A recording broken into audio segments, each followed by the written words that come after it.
The Better Business Analysis Institute presents the Better Business Analysis podcast with Benjamin Walsh. Welcome back to the Better Business Analysis podcast with your host, Benjamin Walsh. And let's dive in to this BA Bytes episode. 10 signs your requirements are doomed and how to save them. This episode taps into the common pain point of failing requirements. It's an evergreen topic for business analysts, okay? And we're going to talk about the subtle warning signs and practical fixes to solve the problem with your requirements. Every BA has been there. You're halfway through a project when you realize the requirements just don't work. The good news, there are always early warning signs that your requirements are in trouble. In this episode, I'll share the top 10 signs your requirements are doomed, and more importantly, how to save them before it's too late. Number 1 is when stakeholders can't agree on priorities. So this happens because there are competing interests or unclear goals, okay? And so you get conflicting requirements from various stakeholders, and it leads to scope creep, which wasn't the intention of the project in the first place. So you need to really have that one product owner and raise that. It's really, really important. You can facilitate a prioritization workshop to help align everyone on what the critical requirements are versus the nice to have. So bring everyone into the room and get them to choose, prioritize, get them to do it. Number 2 is when the requirements are just too vague. Okay, this happens often. So you think you've got it, you think you understand, but when you get into maybe elaborating on those requirements, you realize they're too vague. There's lack of details, or you've relied on too many assumptions from previous work. And so the developers and the testers end up guessing, and that causes overwork or rework. So ask clarifying questions like, what does success look like? Or can you provide an example, and write that into the user story. Number 3 is there is just no input from end users. So the management stakeholders assume they know what users need, but there are misaligned requirements that lead to low adoption because they're the end user who's going to be using it. So you need to involve users in surveys, interviews, and usability. You need to use people who want to use your product, who are the end person that you're measuring success on. They need to be involved in the process. Number 4 happens all the time is when scope creep is out of control.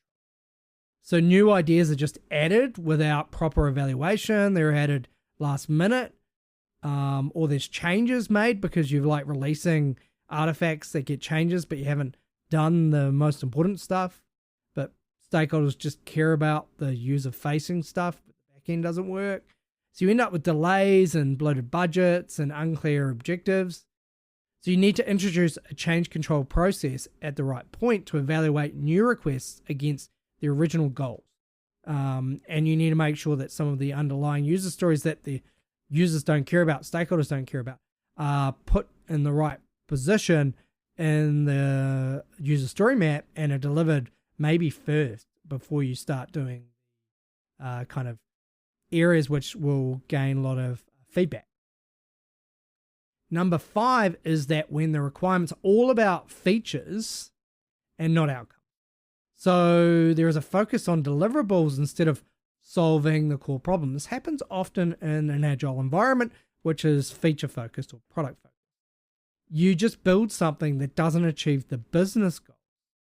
So you need to shift the conversation to outcomes. What problem are you solving? How will you measure this? You need to take a BA mindset, not a product feature mindset. The other one is when, number 6, which is when the requirements document is gathering dust or virtual dust. It's created and then it's ignored. Teams work on outdated or incomplete requirements because you've moved into an agile tool. You need to make the requirements a living document. You need to review it and update them regularly during stand-ups and retros. If you are now saying that the document per se is now closed, then your user stories now need to. Number 7, which happens It's going to sound stupid, but it happens often. And it's no one knows who owns what. Sounds stupid, eh? But roles and responsibilities are not clearly defined. This happens on so many projects I'm involved in. Bottlenecks occur, accountability is lost, start getting new stakeholders halfway through. So you need that racy matrix to clarify who's responsible, who's accountable, who's consultant, who's informed, who's your number one stakeholder. Make sure you do that. It's really, really important, and even more important when projects are critical or under pressure. Number 8 is when the timeline is just unrealistic. Stakeholders underestimate the effort required, and you haven't given them a good estimate, or they don't care about your estimate.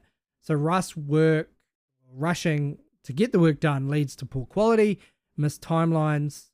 You need to work with the team to create a realistic timeline. Tell us what your outcome is. We'll tell you how long it's going to take. And then they'll challenge back and you'll say, okay, well, where do you want us to give in the scope? And you need to present it alongside with the risk of rushing something. Okay, you need to say, if we rush this, but this is the quality outcome, the level of quality you're going to get from that outcome. And is that okay? And they might go, yeah, that's fine. So don't overcook it as well.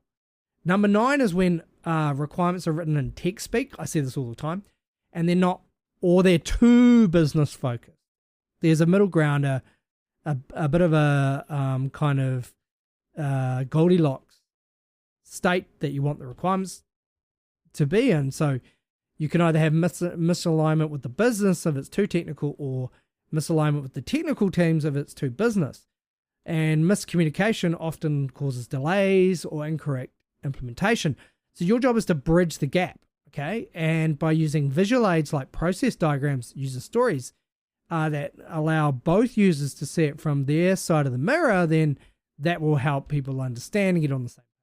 And number 10 is when there's no validation or testing plan. Everyone just assumes it's going to work. This is not just technical testing. Issues are discovered too late in the development process because testing's always squeezed. You need to develop acceptance criteria and involve QA early to validate requirements with end users and stakeholders, user acceptance testing. Before the coding begins, you need to get that QA on the requirements up front. V model. Look up the V model if you don't know it, and clarify that and test those requirements before you test this. Okay, I hope you've learned something there. There were 10 ways in which you might realize that your requirements are doomed and how to save them along the way. I'll see you next week.